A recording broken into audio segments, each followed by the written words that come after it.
não parar, não precipitar e não retroceder. Então dizer para esse cara, sabe quando nós vamos parar? Nunca. Nunca na sua porca vida. Né?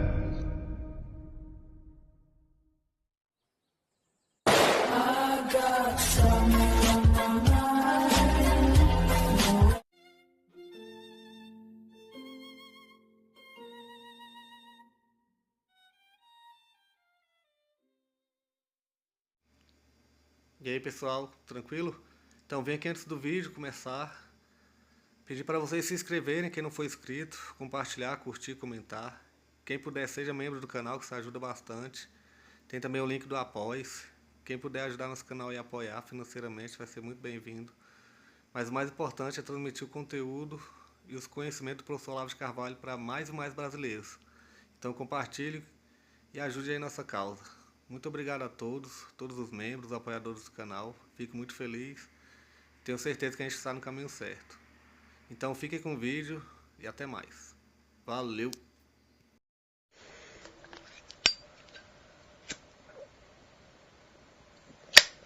No entanto, você vê que praticamente toda a tradição filosófica, entre aspas, do mundo ocidental tomou a forma da busca de um discurso universalmente válido que tenha que se impor obrigatoriamente a toda a humanidade, ou pelo menos a todas as pessoas qualificadas para compreendê-lo. É o contrário da testemunha solitária. Então, quando os positivistas se voltam contra os grandes sistemas metafísicos que pretendem, dizer tudo sobre a estrutura inteira da realidade, os positivistas têm toda a razão. Só que acontece o seguinte, eles fazem pior ainda do que os metafísicos. Quer dizer, veja, Platão, isso aí todos os grandes estudiosos de Platão dizem isto. Platão jamais quis montar um sistema. Ele jamais quis fazer um sistema de teses universalmente válidas. Ele mesmo dele diz explicitamente que ele tem ojeriza, ele tem horror disso. Ele diz, eu jamais vou escrever uma obra sistemática, um manual, uma série de princípios. Porque a filosofia para ele era a permanente busca da sabedoria. Era o aperfeiçoamento e a busca da ordem na sua própria alma, que ele passava para os outros como um exemplo. Tá certo? E isso quer dizer, vamos dizer, que o maior metafísico de todos os tempos nunca fez um sistema metafísico. Não tinha tempo para perder com esta bobagem. Ele estava tratando de uma coisa, um problema real, que era a ordem da sua alma, e de outro problema real, que era a ordem da sociedade em torno. A ordem ou a desordem, será a ordem da alma dentro da desordem da sociedade. Tá certo? Então, criar um sistema de teses universalmente válidas é a própria negação da testemunha solitária. E é a fuga às responsabilidades da testemunha solitária. Ou seja, você não aguenta saber sozinho uma coisa que os outros não sabem. Você não aguenta trazer em você mesmo a única prova da verdade que você tem. Você quer que os outros confirmem. Ou seja, você sofre da síndrome do piu-piu. Você prefere confiar nos outros do que nos seus próprios olhos. Então você pergunta para os outros se você viu determinada coisa. Será que eu vi um gatinho? Então, isto é a covardia organizada. Platão tinha plena consciência da situação da testemunha solitária, porque ele tinha visto a testemunha solitária na pessoa de Sócrates. Sócrates era um portador de uma verdade que era inacessível à maioria. Dele ensinar para quem se abrisse àquele ensinamento. Então, Sócrates ensinava, mas Sócrates podia provar aquilo que está dizendo? De jeito nenhum.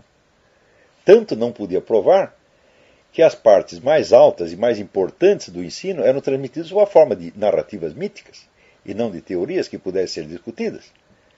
Tá certo? Então, a testemunha solitária chega ao ponto de ser tão solitária que os outros a matam.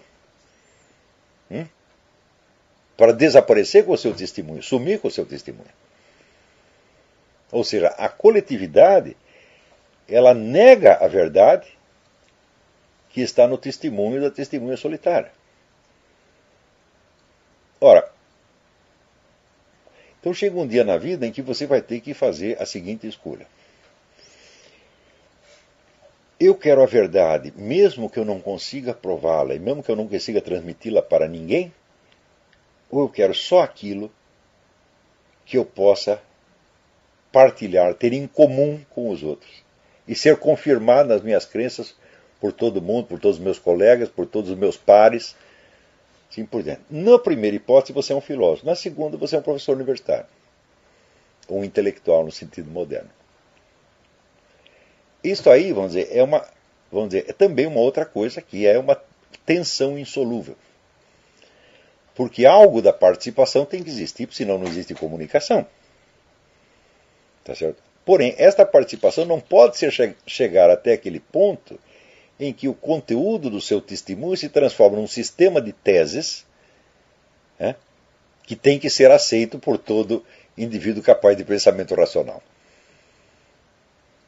Tá certo? Quer dizer, não é próprio da sabedoria ela poder se cristalizar em fórmulas.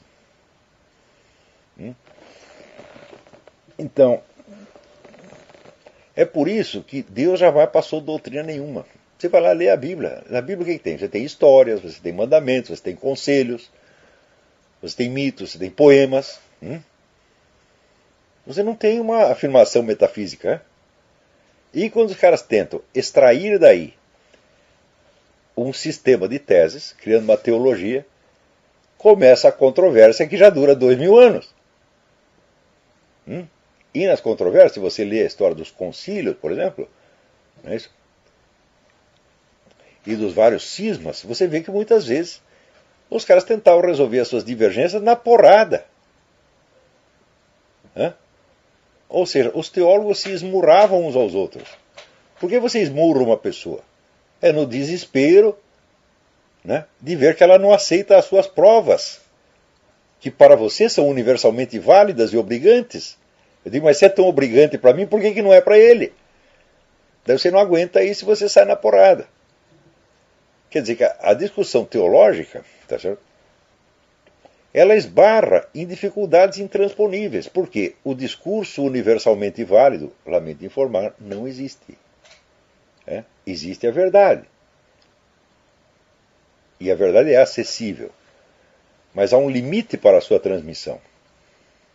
Então, só quem pode impor verdades universais ao ser humano é Deus. O ser humano está limitado às possibilidades do seu próprio testemunho solitário, que pode ser compartilhado com pessoas afins, pessoas que se abram à mesma experiência e que parcialmente podem ter acesso a uma experiência similar e concordar com você em parte. Você vai ver que entre os alunos de Platão, pouquíssimos tiveram tanta boa vontade quanto Aristóteles. Aristóteles tinha tanto amor, tanta admiração por Platão, quer dizer, Platão é tão bom, tão bom, tão bom, que o homem mau não tem o direito de elogiá-lo. Então, ou seja, para você elogiar Platão, você já tem que ter uma certa qualidade. E, no entanto, ele não conseguiu enxergar as coisas exatamente como Platão as viu. Ele viu de uma outra maneira.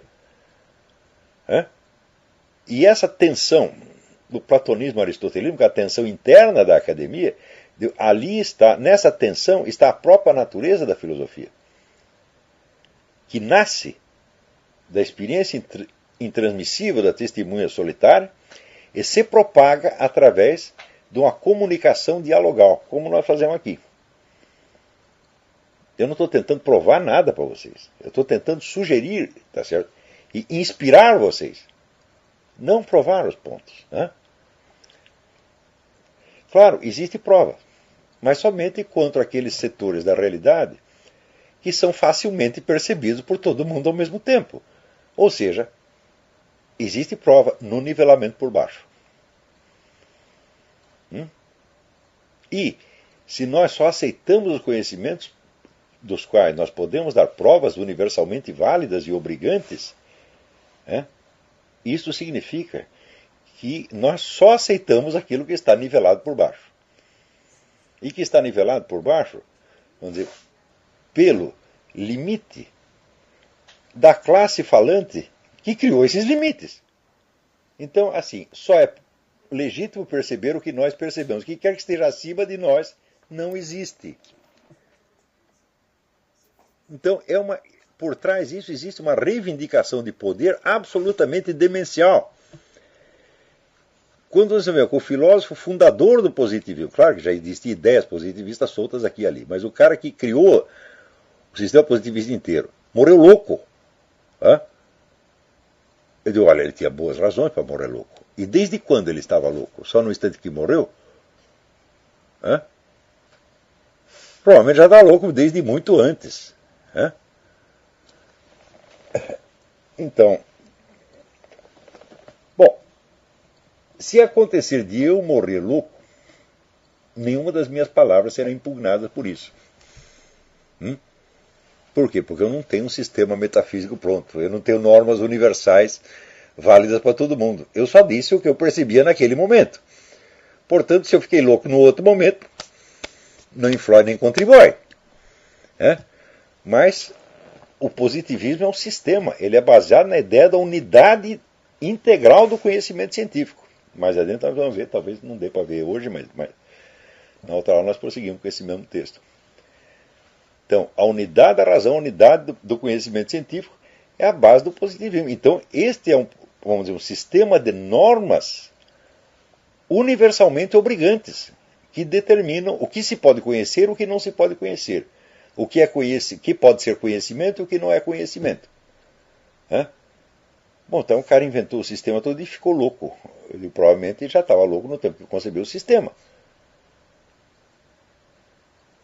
Então isso aí não é, vamos dizer, não é coincidência. Não é isso? Então, assim, eu tenho por norma, assim, por exemplo, não confiar em advogado ladrão, não confiar em médico doente, não é isso? Não confiar em economista pobre, como Karl Marx, tá certo? E também não confiar em filósofo louco, como Comte ou Nietzsche. Tá certo?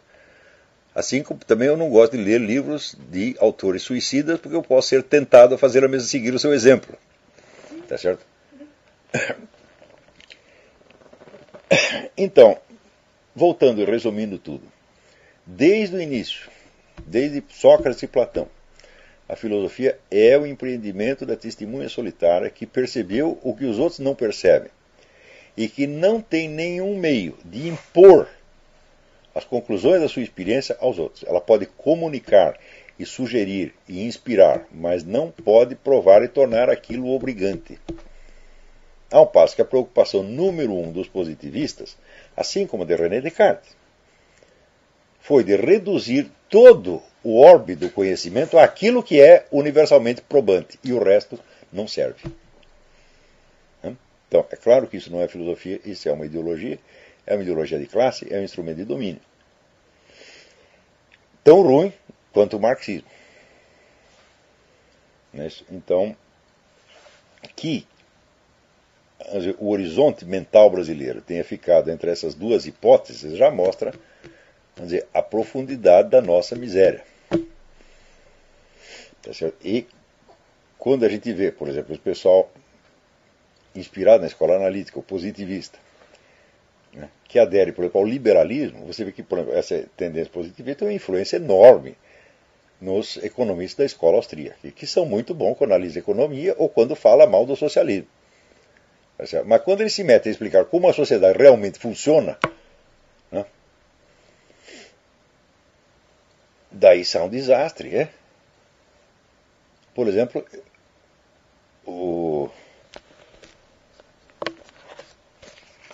quando você lê o livro do Hayek sobre Caminhos da Servidão, que é a crítica do socialismo, você fica maravilhado.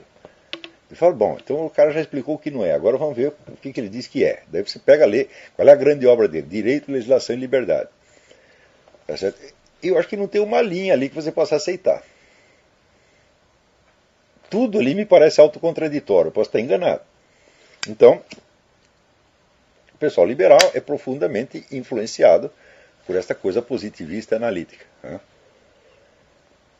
Eles gostariam que a discussão pública fosse limitada àquelas esferas que podem ser cientificamente comprovadas e, portanto, que são obrigantes para todos. O resto, para eles separam como juízos de valor, como crenças, como religião, como fé subjetiva, etc, etc.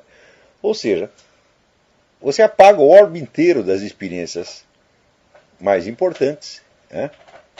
E diz que só aquele pedacinho pode ser discutido racionalmente. Mas acabamos de ver que a própria noção de experiência, como eles a expressam, é autocontraditória. Né? Porque se só existem entes individuais, então só existem experiências individuais de entes individuais. Pior, só existem experiências individuais de aspectos momentâneos e passageiros de supostos entes individuais. Né? Aí chegamos no negócio do Hume. Né? Olha, Hume chegava a isso, não existe sequer experiência, existe somente sensações atomísticas. Não é isso? Quando o Wittgenstein diz, não, o mundo é o conjunto dos fatos atomísticos. Eu digo, mas existe um fato atomístico? Hã? Ou será que o seu pretenso fato atomístico também não é uma coleção, né, de aspectos menores que você está agrupando indevidamente sob o nome universal de fato atomístico? Hã? Por exemplo, eu vi um gato, eu digo, isso é um fato atomístico? Eu digo, não, fato atomístico é o seguinte, você teve a percepção de vários pontos no espaço que você juntou sob o nome de gato. Então o fato atomístico seria somente aquelas percepções individuais. Isto se elas não se dividirem em outras menores ainda. Então, quer dizer, a noção de experiência, tal como a escola positivista a consagrou, ela se eletrocuta a si mesma. A não ser que ela continue usando secretamente a noção aristotélica das formas substanciais. Então ela percebe uma forma substancial e diz que é um fato atomístico. Então tudo isso evidentemente é fraude. O que não quer dizer que, sob certos aspectos, vamos dizer que as regras positivistas consideradas em si mesmas, independentemente da sua aplicação, sejam erradas. Não, as regras até que estão certas, mas na medida em que elas pretendem ser exclusivas e expulsar do universo do conhecimento, né, os continentes inteiros da experiência, então a coisa vira autocontraditória. E não é realmente para ser levada a sério. O requinte lógico que o indivíduo põe no exercício disto não melhora em nada a sua situação. Quanto mais requinte lógico para falar uma besteira, mais burro você prova que você é. Né? Então, olha, esperto é o sujeito que percebe uma coisa complexa num relance. O outro que, para perceber uma coisa simples, precisa de uma demonstração lógica que dura 1 ano e meio, é porque ele é burro. Né? Então, é esse exatamente, vamos dizer, este é o que exatamente é o inverso da filosofia. Tá certo? A gente quer entrar na filosofia, a filosofia está inteira em Platão. A filosofia é Platão, e Platão é a filosofia. Ele que começou este negócio e já deu o universo inteiro. E já explicou desde o início, não existe sistema, isso aqui é tudo, vamos dizer, experimental no outro sentido, no sentido da palavra tentativo. Né? Isso aqui são tentativas. Né? E nada disso é obrigante para ninguém.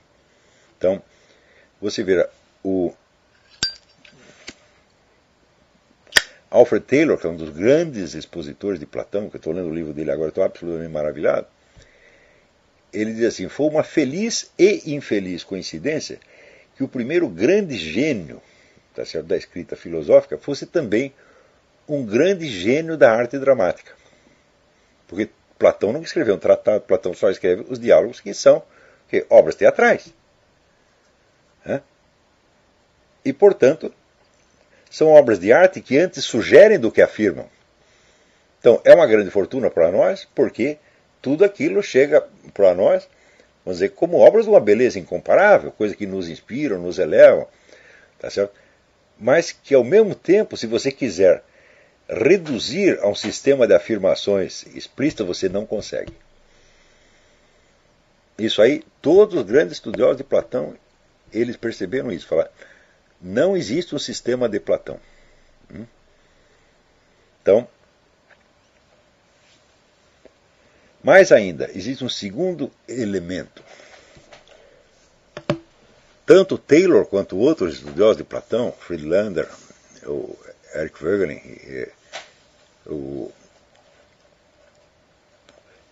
Julius Stenzel, muitos, né, insistem nisto. Para Platão, a filosofia era eminentemente educação, e sobretudo autoeducação, não a criação de um sistema. Tá certo? E Platão é muito claro no seguinte: não é possível aprender filosofia só por meio de aulas e de instrução. E só existe um meio de você aprender a filosofia. É você participar da busca da verdade junto com uma alma mais desenvolvida, com a inteligência mais experimentada. Que é o que ele fez junto a Sócrates. Então, ele participava da busca da verdade junto com Sócrates e pouco a pouco ele foi percebendo como é que fazia. E uma outra coisa importante. Toda a primeira etapa das obras de Platão, os chamados diálogos socráticos, em toda esta parte importantíssima da sua obra, Platão não está tentando desenvolver uma filosofia própria. Ele está recordando e gravando os ensinamentos que ele recebeu de Sócrates. Que não eram sequer ensinamentos, eram conversações. Pois aí disso, Taylor, com razão, não se pode dizer que Platão foi propriamente um discípulo de Sócrates. Sócrates não tinha discípulos. Sócrates tinha amigos com os quais ele conversava. Não havia nenhum compromisso de discipulado. Como existe, por exemplo, numa universidade, ou como existe numa seita religiosa, como existe dentro de uma tarica islâmica, onde você tem que ouvir e seguir os ensinamentos do mestre. Você ouvia porque queria, você ouvia porque você apreciava aquela pessoa, você tinha admiração por ela, você gostava. Então seguia, mas não tinha um regulamento dizendo que você tem que obedecer Sócrates. Então, veja, Platão até os 40 anos de idade não fez senão registrar o que ele tinha aprendido desse seu amigo. Sem nenhum intuito de originalidade. E daí, deste esforço, nasceu, vamos dizer, a maior filosofia da antiguidade. Filosofia tão grande que a segunda grande filosofia que aparece, que é de Aristóteles, não se considera senão uma parte dela. E filosofia da qual, então, Alfred Whitehead diz que toda a história da filosofia é apenas uma coleção de notas de rodapé a Platão, e é mesmo. Então, o homem o que fez? Ele estava buscando, vamos dizer, essa experiência interior e exterior da testemunha solitária. E estava, durante toda a primeira parte da vida, interessado somente em registrar os ensinamentos de um outro. Então, veja como isto é importante. Quer dizer, a parte da sua vida que você se dedica a expor aquilo que você aprendeu de um outro, é isto que fará de você um filósofo. Eu tenho certeza, pelo menos subjetiva, de que eu sou um bom filósofo porque eu sou capaz de penetrar nos ensinamentos de quem me ensinou, como por exemplo Mário Ferreira dos Santos, e explicar o que ele estava querendo dizer. Explicar às vezes até mais claro do que ele mesmo explicou. Então, vocês estão aprendendo comigo, enquanto vocês não aprenderem a explicar as minhas ideias, até melhor do que eu, vocês não vão ter ideias próprias. Agora, no Brasil, considera-se que você dedicar um tempo à obra do outro, ao pensamento do outro, é falta de independência, é servilismo, etc. Existe toda uma cultura voltada contra o aprendizado. Quer dizer, aquele aprendizado em profundidade, onde você absorve tudo o que um sujeito ensinou.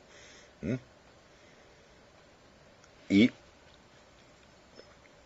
Na medida em que absorve e explica e transmuta, você transforma aquilo em seu patrimônio. E daí deste patrimônio começa a nascer coisas que não estavam no ensinamento anterior. Isto é o verdadeiro aprendizado da filosofia. Por exemplo, mas a nossa cultura...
Chegamos a mais um final de uma aula, de um vídeo. Espero que tenham gostado.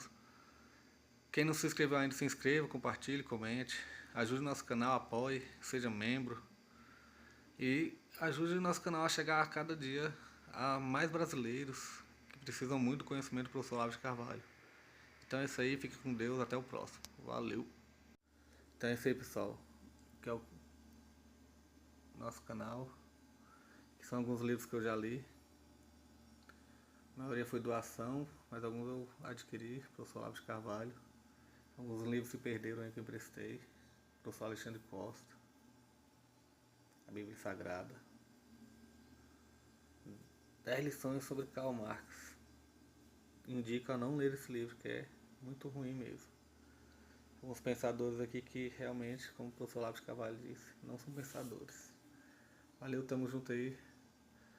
Apoie nosso canal, seja membro.